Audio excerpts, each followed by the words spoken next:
Good evening and welcome to Chicago Tonight. I'm Brandis Friedman. And I'm Paris Schutz. On the show tonight, the results are the results. People went out and voted for Joe Biden.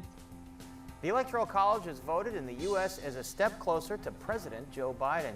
A constitutional lawyer weighs in, as do some of Illinois' electors. This would likely be the most significant street name change in our history.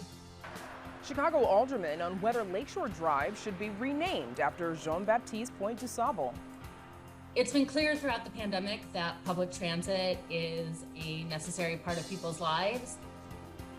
Especially Chicago's essential workers. Hear what they've seen and what they've learned riding transit this year. Managing your mental health throughout the holidays, the winter, and the pandemic. A proposed tax hike to revitalize the Mag Mile following this summer's civil unrest fails to advance. That and more business news from Cranes. I told him I was here interviewing somebody and I lived in Chicago and he didn't. And, Remembering Jeannie Morris, a 2014 conversation on how she helped blaze a trail for women in sports journalism. Governor State University has a new president. We go one-on-one with Dr. Cheryl Green to discuss racial justice and higher education during the pandemic. I'm constantly trying to twist classics. And a local songwriter, Paul Cherry, on the struggle of creating and making ends meet during a COVID shutdown. But first, some of today's top stories. Illinois' first shipment of the Pfizer coronavirus vaccine has landed in the state, and the first Chicago hospital to administer it will be Loretto Hospital. The governor's office says 43,000 doses were in this first shipment to the state, with more expected this week. Those, plus the direct shipments to local health departments in Chicago, Cook County, and 3 others, add up to a total of 100,000 initial doses of the vaccine. Today marks a momentous occasion, not just this year, but in American history. 11 months after scientists the world over got their hands on the genetic sequence of the virus, we are seeing the beginning of the end of this pandemic. Meanwhile, Chicago public health officials say healthcare workers at Loretto Hospital in the Austin neighborhood on the west side will be the first Chicagoans to receive the vaccine starting tomorrow morning. Loretto serves an average of 30,000 patients a year, the majority of them African American and low income, with more than 70% of patients on Medicaid. Public health officials for Cook County today detailed how they plan to roll out the vaccine to employees in Cook County Health. Cook County Health CEO Israel Rocha says 70% of staff surveyed say they would like to receive the vaccine. The health system intends to start vaccinating staff likely on Wednesday, but within 24 hours of receiving its shipment. We have identified approximately 1,000 employees in the Tier 1A program. These are individuals that perform aerosolizing generating procedures and/or providers that have high contact with COVID-19 staff. They will receive emails today to schedule their appointments. All of this as the state announces another 7,200 cases of the virus and 103 additional deaths. The total number of cases in Illinois is now more than 856,000, with 14,394 deaths. The state's test positivity rate sits at 10.3%. And now, Paris, back to you. All right, thanks, Brandis. And the United States is a step closer to turnover in the Oval Office as members of Electoral College met in state capitals across the country, including right here in Illinois. We'll speak in just a bit with a constitutional law professor about what difference today's action means for President Donald Trump's efforts to retain the White House. But first, we go to Chicago Tonight's Amanda Vinicky, who spent today talking with some of Illinois' electors. Amanda joins us now. Yeah, Paris, Illinois has 20 of those electors, one each for each of the state's current 18 congressional districts, plus 2 at-large for each of the U.S. senators. And those 2 at-large electors this year were Illinois State Senate President Don Harmon and also Chicago Mayor Lori Lightfoot, who chaired what is typically a pretty formal procedure. All electors will be voting 2 ballots, one for President of the United States and one for Vice President of the United States. And then each elector marks those ballots one by one, gets called to the front of the Illinois Senate chamber to officially cast them. Now, just who are these electors? Well, usually they are people who are prominent in party politics, either former or current elected officials, like Chicago Alderman Michelle Harris. I'm delighted from the 1st Congressional District to be the first person to vote for our president and our vice president. So while Illinois saw really high turnout in last month's election, that is not what actually elects the president. Many people just do not know what an elector is. They don't know that it's not official until we cast that vote on December the 14th. Vera Davis is not one of those people who doesn't know. The retired educator, Chicago West Side Branch NAACP member, Cook County Women's Issue Committee member, and the wife of Congressman Danny Davis has served as an elector before. Elector for Gore, for Kerry, for Barack Obama, Hillary Clinton, and now for Joe Biden. And the last 3 votes that I cast were historical. Barack Obama, first African American. Hillary Clinton was the first woman to be nominated for that position. And now Kamala Harris, the first woman and the first woman of color to become vice president. That holds special meaning for Davis, who, like Harris, is a member of Alpha Kappa Alpha Incorporated. It was wonderful because normally, you can go and you can just drop your ballot in, but I felt that I had bragging points to say that my sorority sister is being elected the first vice president, not just first, but the vice president of the United States of America. There are other reasons this was historic. For one, State Senator Omar Aquino says he and other electors had to take rapid tests for COVID this morning before things got underway. But also, he says, because of President Donald Trump's continued unproven accusations of election malfeasance and fraud. It's unfortunate that, we were recommended to really not go on social media and talk about this prior to showing up today because of the the rhetoric from specifically the president. Things have gotten a little crazy out there where there was concern for safety for folks. None of the electors said they encountered anything problematic in Springfield, but there were protests elsewhere, seen here in Washington, D.C. Now, Illinois is one of the states where electors are technically not bound by law to back the winner of the state's popular vote. But elector for the 18th Congressional District, Democratic State Central Committee woman Sheila Stock-Smith says she can't imagine a scenario where she would betray the public's wishes. I really don't, and I think it's absolute nonsense what's going on right now. I mean, he obviously won, and it by all accounts it was a fair and free and fair election, and we should be honoring that. And I think it's a disgrace, really, that the Biden administration is going to have to start off with such disrespect. She wasn't alone in how she carried out her duties. Each of Illinois' 20 electors cast their ballots for Biden and Harris. Stock-Smith says it was an honor to be part of, but really, she says there was no prep work involved. No, not really. I had to put real clothes on for haven't done that for a while. This year's election has, as did actually the 2016 cycle, led to a lot of talk about why the U.S. has the Electoral College still in the first place. Senator Aquino says it is something he's seriously considered.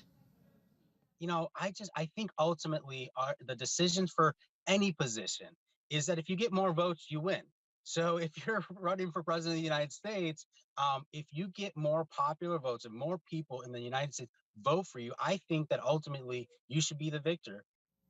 Illinois in 2008 did actually pass a law signing on to a compact to move to a popular vote for the presidency. But until more other states sign on, really, that's just a statute on paper. Back to you, Paris. Thanks, Amanda. As we just heard, Electoral College voters in Illinois and across the country have been casting their ballots for president and vice president all day today. What is normally a perfunctory process has garnered increased attention this year because of President Trump's baseless attacks on the election and refusal to concede. Despite that, the final tally reflected the state-by-state vote and Biden is certified with 306 electors to Trump's 232.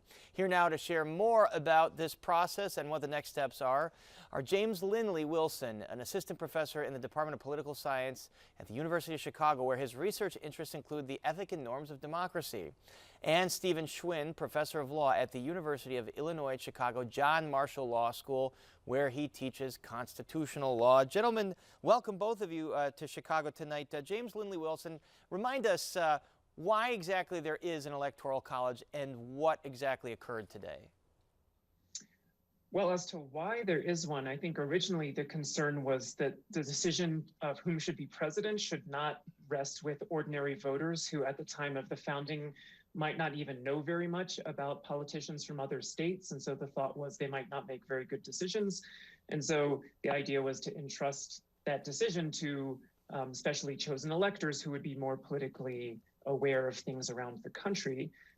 Now, of course, the electors effectively commit before the election itself. And so that aspect of the process that involves the electors making their own decisions is mostly gone away.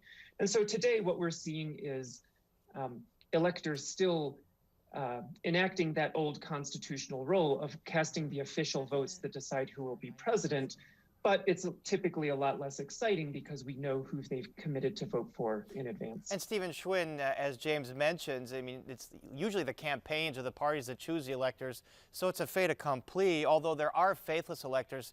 Take us inside the law here, state by state, and whether or not faithless electors, how faithless electors can operate. So, Paris, a faithless elector is an elector who casts a vote in a way that is not designated corresponding to the way that they indicated that they should vote. And the Supreme Court has said that faithless electors can be punished by a state or replaced by a state, but the court didn't say anything about whether a person could be a faithless elector in the first place. So there still can be faithless electors, but we also know that states can punish them or replace them. Now, last I saw, we haven't seen any faithless electors this election cycle. We usually see a couple, but not nearly enough to turn an election. And James, you know, we mentioned at the top, this is usually a pro forma process, not in doubt at all. The extra scrutiny today, and there have been times throughout history, like 1960 and even in 2000, where there was a little more attention on this process. Explain the history behind some of the more contentious electoral college votes. Well, as you say, the most recent and exciting one for most of our memories is the 2000 election, where really most of the contention and disagreements focused on Florida, as those old of us to remember will remember. And so, you know, there wasn't necessarily at that time so much debate about what exactly the electors were going to do, you know, when they were casting their votes. The disagreement then was really about, you know, who won the election in Florida, and so which slate of electors should cast the votes. And so that's what distinguishes today, sort of the political arguments about the legitimacy of the electors themselves. And Stephen Schwinn, some members of the Trump campaign have said that there will be GOP electors that cast an alternate slate in some of these states. Is that a real thing? I mean, is that a legal construct that will then, the Congress will then have to choose between the legitimate electors that reflected the popular vote and these alternate electors? No, in this context, that's not a real thing at all. This is just staged. The states have already certified their electors, and so those official certifications will go forward to Congress. Any alternative certification has no validity, no basis in the law whatsoever. Now, what the Republicans, the Trump team seems to be saying is that they're going to certify these alternative slates of electors on the chance that the courts overturn the appointed electors by these states. And if they do, then they'll have this alternative slate of electors ready to go as an alternative. But I don't see that happening. I think most commentators don't see that happening. And so this is And we're having a little trouble with your audio there, Stephen. James, I'll go back to you. You know, there is a Congressman, Mo Brooks from Alabama, that's talked about kind of intervening here, and he needs to get a senator to intervene, and then they'll debate over whether to accept the Electoral College vote. Is there precedent for that? And explain that process for us. I mean, there is precedent that, you know, every once in a while, we often don't even hear about it. There are objections made in this certification process in the Congress, and usually it just goes nowhere. Typically, because if there is a representative objecting, they don't have a senator to support them, which is needed under the federal law.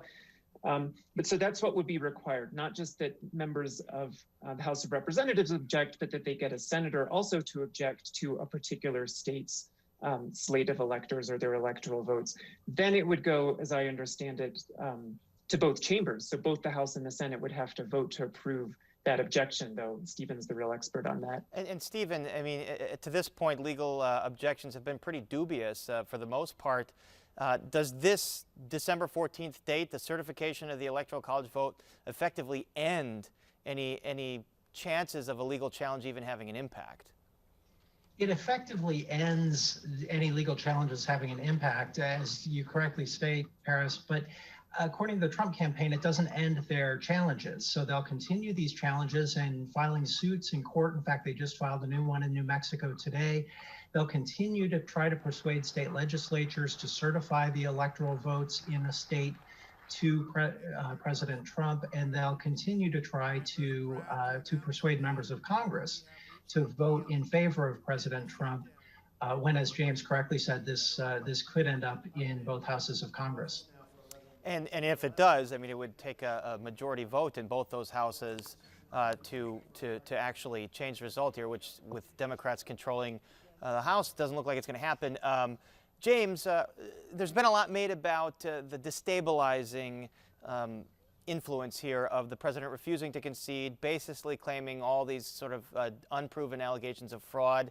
Are there long-term ramifications that you see here for people's faith in democracy? Yes, I think you've already described them well. The concern is not so much that Biden won't peacefully gain power on the 20th of January. I think he will. The concern is that, major leaders from a major political party are casting doubt on the legitimacy of an election and the legitimacy of the opposition party, their ability to legitimately rule. And, studies of democracy around the world have shown that that is a major cause of the undermining of democracy where it happens, that kind of loss of faith on one side that elections can be legitimate, that the other side can win. All right. Well, very important day today. We're glad you were here to give us some insight into this process that we've heard about for many years, but maybe didn't pay as much attention to as we have now. Our thanks to James Lindley Wilson and Stephen Schwinn. Thank you. And now back to Brandis and the debate over renaming an iconic Chicago roadway. Brandis. Paris, it is perhaps Chicago's most iconic thoroughfare, Lakeshore Drive. But an ordinance currently in front of the City Council hopes to rename the highway after the city's first non-Indigenous resident, Jean-Baptiste Point du Sable, a black man who arrived here in the late 1700s. Du Sable's name already adorns a bridge, a museum, and a future park, but proponents say his legacy deserves a more prominent perch. There's no street more fitting to be renamed after Du Sable than Lakeshore Drive. And for us to wait that long to have a major street, a major artery named after Du Sable, I mean, that's a shame. Joining us to weigh in are 17th Ward Alderman David Moore, one of the ordinance's sponsors, and 2nd Ward Alderman Brian Hopkins, whose ward includes a stretch of Lakeshore Drive on the near north side. Alderman, welcome back to Chicago Tonight. So let's first take a look at a map of the proposal. Now, it is the outer drive of Lakeshore Drive that would be renamed from Hollywood Avenue to 67th Street. Alderman Moore, why is this so important right now? Well, it's been important. It's just not about now. This should have happened when Tony Prewinkle, President Tony Prewinkle, but Alderman Tony Prewinkle at the time, introduced it, and it was just something that should have happened even before she did it, in terms of the recognition of a founder of Chicago, somebody that founded this city. It's just surprising that nothing of this magnitude hasn't been done for them. So for me, I introduced it in 2019. At the urging of the administration, they wanted to have some conversations around here, and we had those conversations for over a year. And so it's just about time to just bring it for a vote and get it done for our founding father. Not only the founding father, but also the man who established a trading point Post, which is the foundation for the mecca businesses that we have here in Chicago. So he's so much bigger and than what Chicago has given him the recognition for. But Alderman Hopkins, you disagree. Tell me why, please. Well, public opinion, basically, from the residents of my ward, who, as you mentioned, Brandis, many of them actually live on Lakeshore Drive, do not want Lakeshore Drive renamed, period. And in the same breath that they say that, they acknowledge that our first non-Indigenous resident of Chicago deserves significantly more acknowledgement than he's getting, and his story should be told on a much wider level. But there's a variety of other ways to do that that don't include renaming, the most iconic road in Chicago's history, which has its own history to tell. We don't want to overwrite that, and we don't want to eliminate that. There's a variety of other ways that we could continue honoring DuSable and his role in founding our city that don't involve renaming Lakeshore Drive. Now, Alderman Moore, though, a lot of Chicagoans can be resistant to change, many of them still calling the Willis Tower, for example, the Sears Tower. And if the proposal only renames the inner drive, could this still have the desired impact? It definitely will, because so many people take more of that inner drive than the outer drive. And so not only for people from different parts of the city, from the south side all the way to the north side, but many of our tourists as well. And so when people talk about the things that have been given to him in terms of the DuSable Museum, I probably count on one hand the number of people up north that's been north of Roosevelt Road to even go to DuSable or know where DuSable High School is. And as myself, the bust that they have for him on the bridge, I've walked past that bus so many times. I didn't find out that bus was there until we did a march with the 50 different organizations that we have supporting this. Till we did a march. I didn't even know the bus was there. I had walked past it so many times. I never knew it was there. And so but renaming this also, Alderman Hopkins, I mean, what about the logistical and the financial challenges here of renaming 17 miles? Yeah, it really would be. In fact, we have a procedure in place to establish an honorary street designation, which, no one's ever raised the idea we could do for Lakeshore Drive. I don't see why we can't. That would put the name on there like the typical brown honorary street signs that you see all over the city without raising all those logistical concerns, the cost concerns, confusion with GPS systems, the mail, all of that. Takes that off the table and again gives a historical figure in Chicago some more visibility. And to Alderman Moore's point, we absolutely need to do that. Many people still call the Michigan Avenue Bridge the Michigan Avenue Bridge. It is not. It is the DuSable Bridge. We renamed it. We put a sign up there. There's a lot of other things we can do. A larger statue is indicated. All of these things are definitely things there would be widespread support for, including from all of my residents. If you're trying to rename something like this, it needs to be as much consensus as you possibly can. It cannot be a controversial thing. To rename Lakeshore Drive is controversial. It would create some hard feelings. It's not the right approach to honor someone who, as I said, deserves a lot more honor than he's getting. His wife, too, DuSable's wife, was an Indigenous person. She was a Potawatomi. Kitiwaha was her name. And she's not getting any recognition, and we need to change that as well. Well, and to that point, Alderman Moore, the proposal has garnered some criticism from Native American communities who would like to see the original Indigenous citizens of Chicago honored. Is that a valid criticism? That is a valid I wouldn't say it's a criticism, but it's a valid point. And I think that they should have recognition. My emails, when I first introduced this, I got so many emails from the north side. They totally flipped out, and because they thought it was more the inner drive. And a lot of those emails were the ones who recommended the outer drive. And I felt their concerns, and that's why I opted for the outer drive. But then I got pushback from residents in my community saying, why did you give up on that? Why? He deserves all of that. And I said, no, sometimes there is a compromise. And so we have compromised, because it didn't start out as the inner drive. It started out all of Lakeshore Drive, and we did get that pushback, and so a compromise is there. And I think it's a good one that we can support without a lot of cost, because only addresses you're affecting are about 3 or 4 harbors along the drive. You're not affecting any residents whatsoever. And Alderman Hopkins, I apologize, we've got about 30 seconds, but this proposal comes at a time of reckoning in this nation with institutional racism, and especially here in Chicago. Could this proposal not be symbolic of the city's dedication to those efforts? Yeah, and as I said, everyone who's expressed opposition to me to renaming Lakeshore Drive, in the same breath, they have expressed their support for honoring DuSable as an African person who came to our city and established it and deserves further recognition. So I'm seeing support for it, and I appreciate Alderman Moore starting this conversation. There's so much more we can do to bring due credit to DuSable for his role in our city's history. Let's have that conversation, and let's do it in a way that brings us together rather than divides us. Okay, we'll be keeping an eye on City Council to see if and when you all can get that to a vote. Meantime, my thanks to Alderman David Moore and Alderman Brian Hopkins. Thank you. Thank you, Brandis.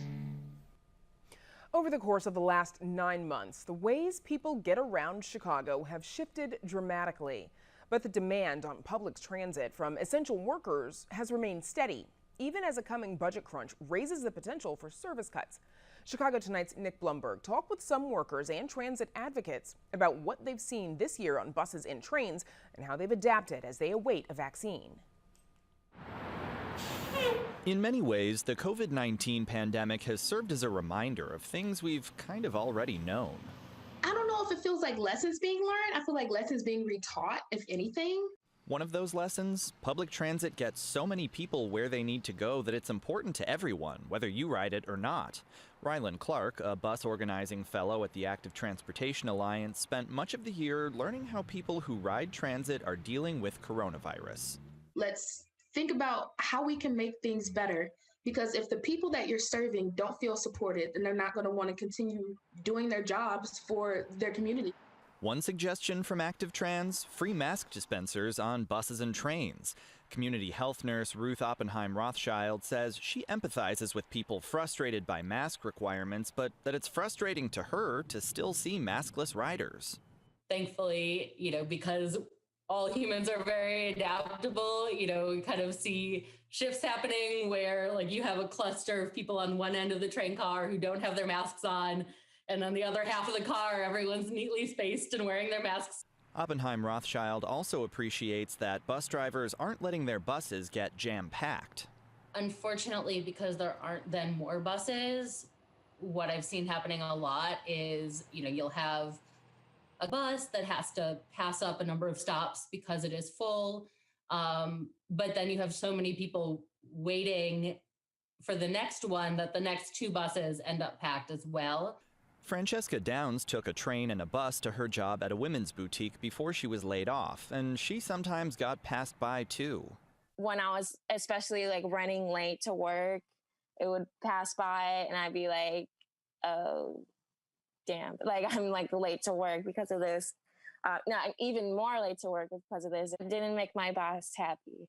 To ease the crunch, the city rolled out bus-only lanes this fall on parts of 79th Street and Chicago Avenue, two heavily used bus routes, which Active Trans applauded but wants to see more of. Adding by the end of this year 10 more miles to the extended bus lanes, and then 20 by the end of next year. Active Trans has also called on local leaders not to shut down or limit transit again, as it did during protests after the killing of George Floyd. Some workers were left only with costly alternatives. I had to take a ride share to work, and that was $26 a day. Then not only was that really inconvenient for me to getting from work, but I think the city was basically saying that the people don't have a right to protest.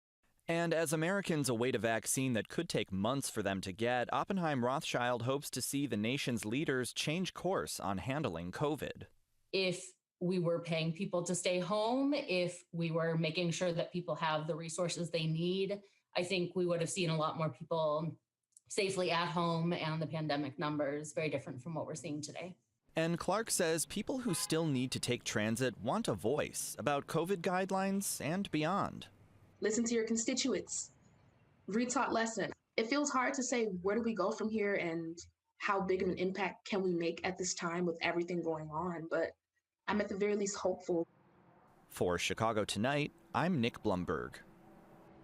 Chicago's transit agencies are also hopeful they'll get another round of stimulus money, as funding from the CARES Act is projected to run out in 2021.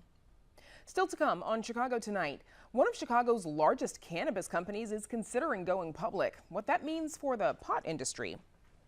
COVID, the holidays, and the cold weather can be an anxiety-provoking combination. Advice on how to stay calm during difficult times. Pioneering sports reporter, author, and producer Jeannie Morris died today. We look back at a 2014 conversation about her career. One-on-one with the new president of Governors State University, Dr. Cheryl Green. She shares her vision for GSU and plans for remote learning. I'm riding the high. And local singer-songwriter Paul Cherry takes us behind the scenes for a special live-streamed concert at Lincoln Hall. But first, some more of today's top stories. Hospital staff at the city's West Side Loretto Hospital will be the first Chicagoans to receive the coronavirus vaccine starting tomorrow morning. This comes as the state's first of several shipments touches down in Illinois. 43,000 doses arrived, with more on the way. They'll be housed at regional hospital coordination centers around the state, which will serve as pickup points for local health departments. Chicago, Cook County, and 3 other local health departments will receive their own direct shipments, totaling 100,000 initial doses for the state. Cook County Health says it expects to begin vaccinating healthcare workers within 24 hours of receiving the vaccine, meaning they could begin administering on Wednesday. Illinois House Speaker Michael Madigan won't have to testify before a House Special Investigating Committee about his involvement in the ComEd scandal after members of the panel voted along party lines not to subpoena the speaker. Today's hearing was the last of 3, and only one witness has testified. During that final hearing this afternoon in Springfield, Republicans accused Democrats of going to great lengths to protect Madigan. Committee Chair Emanuel Chris Welch and other Dems say they oppose the subpoenas out of concern that they would hamper the ongoing federal criminal investigation. The responsibility of this committee is to conduct a thorough investigation, not simply to hear from a sole witness or just from a voluntary witness. That's what this was, a show trial. This is a political show that was concocted by Minority Leader Durkin. It was a plain power grab by the minority party. And Speaker Madigan has not been charged and repeatedly denies any wrongdoing. And now to Paris with some of today's top business headlines. Paris. Thanks, Brandis. Mag Mile landlords dodge a new tax aimed at revitalizing their shopping strip following this summer's unrest. United Airlines has high hopes sales will rebound as COVID vaccines take hold. And one Chicago marijuana company is considering going public. Could that cement Chicago's status as a pot hub? Here to go behind the headlines is Crane Chicago business reporter Danny Ecker. Danny, good to see you as always. So this proposed special service tax here on the Magnificent Mile, it failed to advance in City Council. Explain what it would do and why the opposition. Right. So the Mag Mile obviously had a double whammy this year with COVID keeping people away, and then the looting over the summer just created at least the perception that this is not a place you want to be. So what this would have done was create a special service area, which is a special taxing district that would have had property owners on the Mag Mile be chipping into a fund that would go towards security and marketing campaigns to kind of help revamp the Mag Mile coming out of this in 2021. There was some support for this, but Alderman Riley and Alderman Hopkins, who are the downtown aldermen, they say they opposed it and said it was kind of rushed through in terms of planning for it. And other property owners there just said, look, we don't need another tax right now that we're probably going to have to pass on to tenants. That's the last thing we need given the headwinds facing retail right now. So that effectively killed for now. Let's move on. Chicago-based United Airlines says it's hopeful sales are going to bounce back in 2021 with the widespread administration of the COVID-19 vaccine. You think they're being a little too optimistic? Yeah, well, they say it's going to be down, but maybe not as down. They predicted that by the third quarter, bookings would be down 40% from pre-pandemic levels. Right now, it's about 70%, and they said that's probably that ugly period is going to continue into early 21. They're counting on leisure travel bouncing back in a big way. Pent-up demand, people want to travel. They're hoping that once the vaccine takes root, and of course, there's a lot of variables there with actually getting vaccine to take hold in a big way. They're hoping that there's going to be a nice boom period for travel. That'd be welcome news for United and Chicago Airport, O'Hare Airport specifically. All right, finally, one of Chicago's largest cannabis companies, it's called Verano Holdings. It's intending to go public. What does that mean for the weed business in Chicago? it would just further cement Chicago's status as the hub of the weed industry. Really, when you think about this would be the third headquarters of the three of the headquarters of the 8 largest publicly held cannabis companies would be based in Chicago if this happens. So, you know, they would be public on the Canadian Stock Exchange, since this can't happen here because cannabis is still illegal at the federal level. And Verano actually had a deal to be sold earlier this year that fell through, and since then their sales have grown, and they acquired another company. And you know, it's interesting because they're hoping for a really big valuation, $2.9 billion. And if they can hit that, that would certainly be a signal that the public market investors are warming up to pot, because about a year ago things were not looking as strong for publicly traded weed companies. A lot of money flowing around this budding industry. All right, Danny Ecker, thank you very much. Thanks, Paris.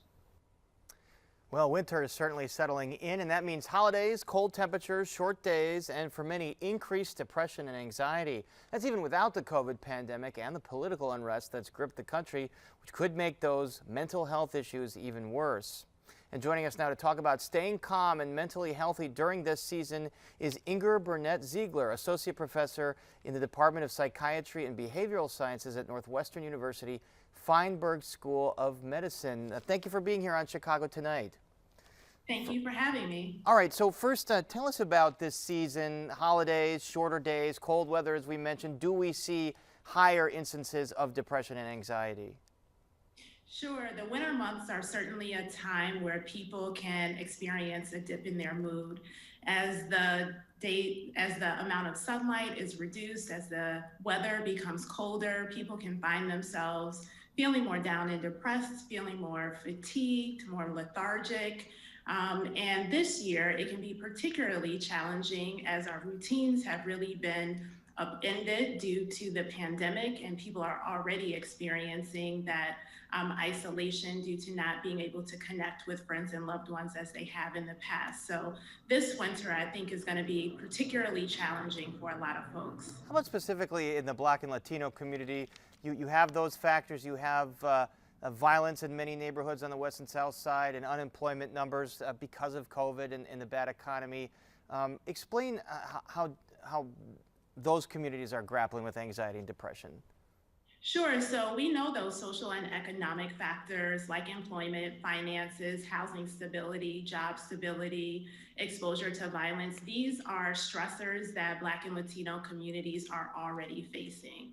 And these stressors have been exacerbated in the context of COVID, with more concern about job security, more concern about finances and being able to pay the rent, and additionally concern about their own personal health and safety and that of friends and loved ones. And so we're really looking at compounded stress that can turn into depression and anxiety. Another factor in anxiety and depression this year is the political unrest. You have a lot of folks talking about how the political climate has broken apart families and they don't talk anymore. How do you counsel people to deal with these factors? Yeah, you know, that can be particularly tough when you have differing opinions in the same household, or even at work and in networks that you're interacting with frequently. And so it's really important to, of course, respect that different people may have different views on the election and the implications of the elections, and to focus on values. Usually when you're focusing on values, you can find yourself to a more common ground that can feel, less intense and anger ridden than if you're focusing on the candidate and the outcome itself. Let's talk about some other ways to beat the wintertime funk and doldrums. You know, there are less opportunities to be outside. Sunlight sometimes is great for anxiety and depression, but you don't have as much in this season. So what are your tips? Yeah, so, some of these things we already know. We know that being outside helps. We know that being in the sunlight helps, but we can kind of slide away from those behaviors. So even though there is less opportunity for exposure to sunlight, taking advantage of the opportunity that you do have, that might mean opening your blinds in your home or in your workspace, or moving your workspace closer to a window. making sure you get outside during the daylight hours at some point during the day, or even potentially considering buying a light box that can really add some added light exposure, particularly here in Chicago, where we have so many overcast days that there may be a couple of days at a time where we don't get any sunlight at all. And then finally, making sure to be active, whether that's inside or outside. There are still opportunities to be active and go for walks or the light festivals and the like outside. But you could also join a virtual exercise community inside that helps to stabilize the mood in these winter months where you may be less inclined to go outside. A lot of folks are experiencing more stress because of COVID and the season. None more than healthcare workers and doctors and folks that have had to deal with COVID front and center every single day. Are you worried about anxiety and depression among healthcare workers? Absolutely. You know, there has been significant concern not only for healthcare workers contracting the virus themselves, but exposing it to their families, but also individuals that are worried about their colleagues. Healthcare workers, many of them have not had the opportunity to be able to work from home. And so that can be an added stress. And even those who have had the opportunity to work from home, such as myself, there's some stress and anxiety with what returning to work can feel like. So healthcare workers certainly have been significantly impacted. And what about advice for folks that are really struggling because they lost family members or loved ones to COVID-19? Yeah, that's going to be really tough this holiday season, I think, for a lot of people. And so I just encourage folks to honor those feelings, to recognize those feelings of grief are normal, to hold space for those feelings, and to perhaps think creatively about ways to honor the life and the legacy of the loved ones they've lost this holiday season, maybe doing something special in their honor at dinner, or sharing memories or thoughts of them, just so that their presence is still really with us this holiday season. All right, good advice. And our thanks to Inger Burnett Ziegler. Thank you so much. Thank you. And up next, Brandis Friedman and the new president of Governor State University in a conversation first aired on Chicago Tonight Black Voices. But first, we take a look at the weather.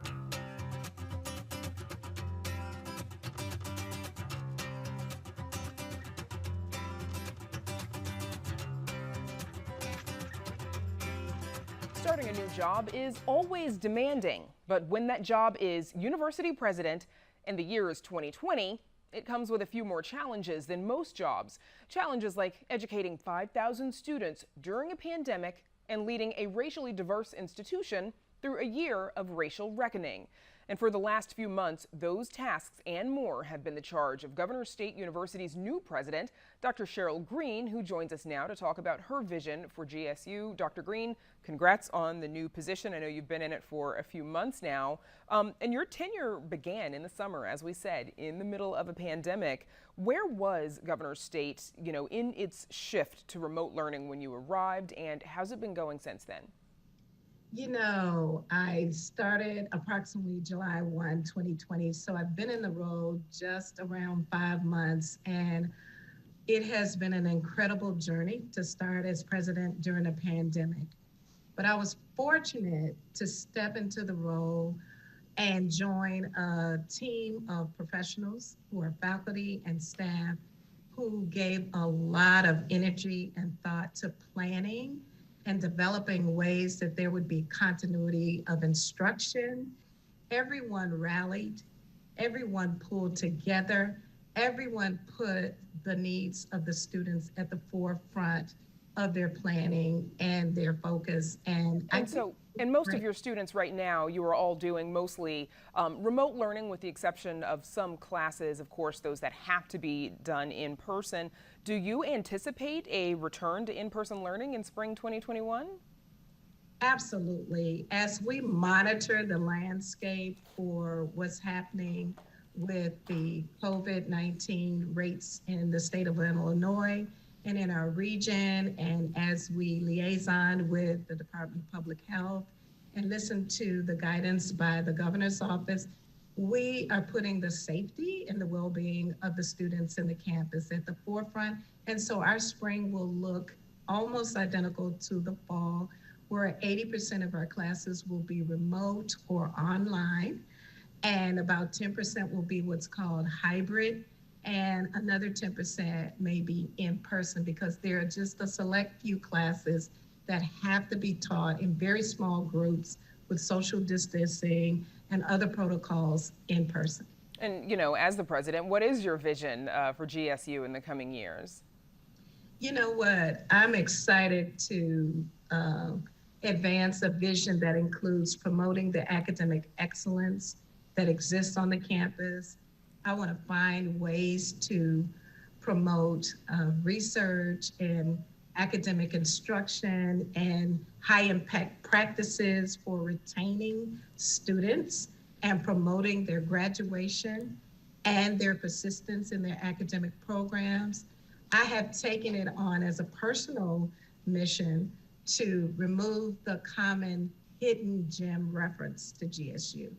I don't want us to be hidden, and we won't be hidden. We are a jewel of the Southland, and so I plan to promote greater visibility and community engagement for the university. And last but not least, I want our students to have an amazing and optimized campus experience.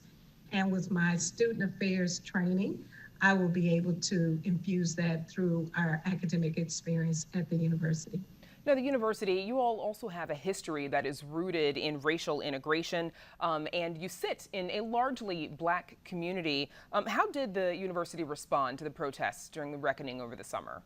Well, we have a social justice institute at Governor State University, and the faculty and the staff were engaged in teaching about equity and inclusiveness and the importance of diversity in our society through curriculum, through seminars, through lectures, and through community service.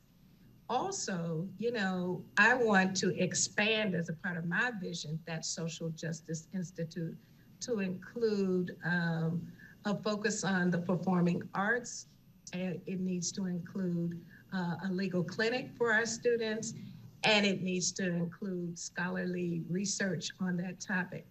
When it comes to what we did for the community, many of our students, along with faculty, went out into the community during the chaos to help communities rebuild, to help communities be restored, and to, be of service and to help promote healing and transformation to those communities. And that's what we should be about at Governor State. What would you like to see out of the new Biden administration with regards to support for higher education? The Biden administration and his cabinet, I am confident, will be focused on providing more access to higher ed for underrepresented and underserved students. Many college students enter this domain with loans and high debt. And so affordability is one of the greatest deterrents to completing a college education. So I am very hopeful and even confident that they will focus on this need for college students and help the universities restore, their pre-COVID and best of luck to you. Sorry, Dr. Green, we're actually out of time, but best of luck to you in your new position. We look forward to having you back. Thank you so much. I appreciate it. And there's more Chicago Tonight just ahead. Stay with us. Latinos, who make up 1/3 of the population, continue to power the city that works. These are the people that are working 3 jobs, knowing that COVID is out there. Those are the people that need the help, and we should help them.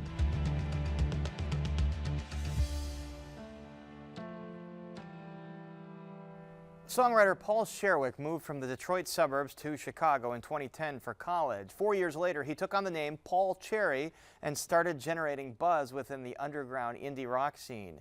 From the social distance of Lincoln Hall's balcony, Chicago Tonight's Evan Garcia recently caught a special show by Paul Cherry. Every day is a huge joy, and every night is a huge snore. Every day is a huge chore, and every night is a huge snore, like every night before. And it's about what I'm going through. 28-year-old songwriter Paul Cherry is playing his first show in a year at Lincoln Hall on Chicago's North Side. I'm constantly trying to twist classics. I'm trying to write classic songs that are about something real and twist them to sound like me and to sound not like the classics. It may be empty at Lincoln Hall tonight due to COVID-19, but online, a virtual crowd of 250 plus people are watching, thanks to several cameras live streaming the show. Even onstage banter is different. Well, I'm going to be in the chat. I have my laptop, so whenever Nelson's doing a sax solo, I can be in the chat and bugging people. We're getting some applause in the chat as well. You guys can't hear it, but it's definitely there. Honestly, I'm kind of looking forward to it because there's going to be no nerves. It's going to be like sound check or like practice, which is an environment I'm much more comfortable in.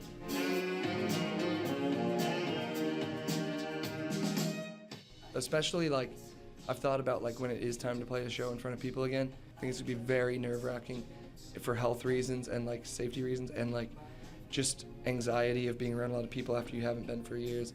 I'm comfortable to do this like this, man. A few days before Thanksgiving, the state of Illinois imposed new COVID-19 guidelines forbidding indoor crowds in restaurants and bars, movie theaters, and music venues like Lincoln Hall, which has been closed to the public since March. We had all of the tours tried to reschedule for the fall, but obviously that's been pushed again. We've lost all of our staff, which is heartbreaking. Emily Edgerton is Lincoln Hall's production manager. 5 years ago, this venue and Shuba's Tavern were purchased by Audio Tree, a Chicago-based promoter already in the business of producing professional videos of live concerts. So we're one of the only venues in the country that has all of this audio and video setup ready to go, and that's why we've been so fortunate is our cameras are just top of the line and all of our gear is top of the line. For this show and others in its staged series, Audio Tree splits ticket profits 50-50 with the artists. I'm riding the high this time. The financial boost is welcomed by struggling artists like Paul, who recently had a serving job at a Lakeview Italian restaurant. The restaurant closed, so I have no job.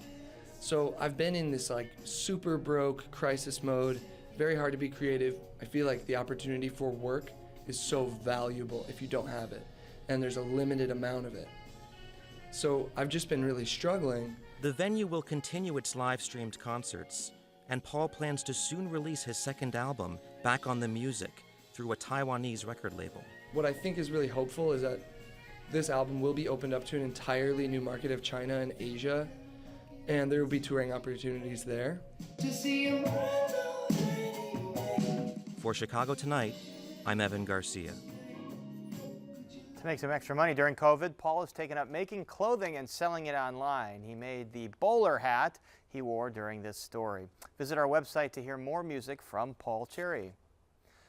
Trailblazing sports reporter Jeannie Morris has died. She is the first woman to cover the Super Bowl and perhaps best known for her book, Brian Piccolo, A Short Season, later turned into the film Brian's Song.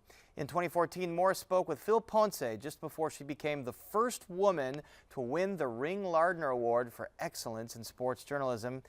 She said she got into sports writing when her former husband, retired Bear Jeannie Morris, was offered a newspaper column.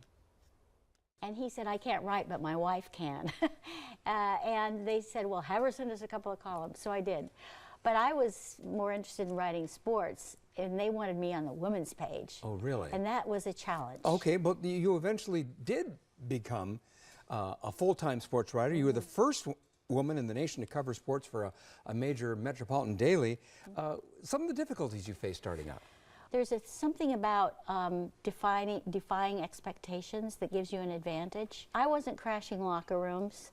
I'd say, I won't go in your locker room, but you bring that guy right out here. You know, and so I would get one-on-ones with people while men were in there. But you would encounter some pushback to being a woman. There's a story with Ted Williams, for example. Yeah, he couldn't tolerate me being anywhere near his dugout.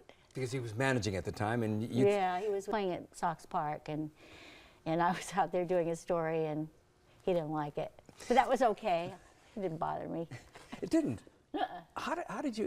Because I thought it was funny. He's Ted Williams. You know, he's like the most famous ball player in the world then, practically, certainly, had a huge reputation, still does.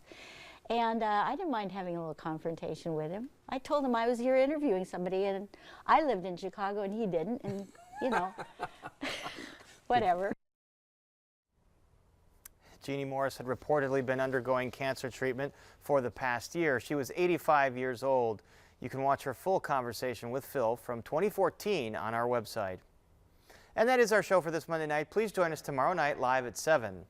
And we leave you tonight with some more from Paul Cherry singing his song, Your Letter.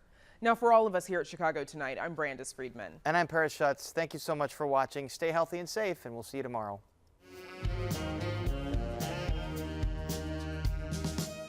I got your message, sit here to press it. I got your message and I'm sending one back. My life came with a great big crack, so I'm sending it back. Is this what you wanted? You got what you wanted. Why are you so whack? Give me a heart attack.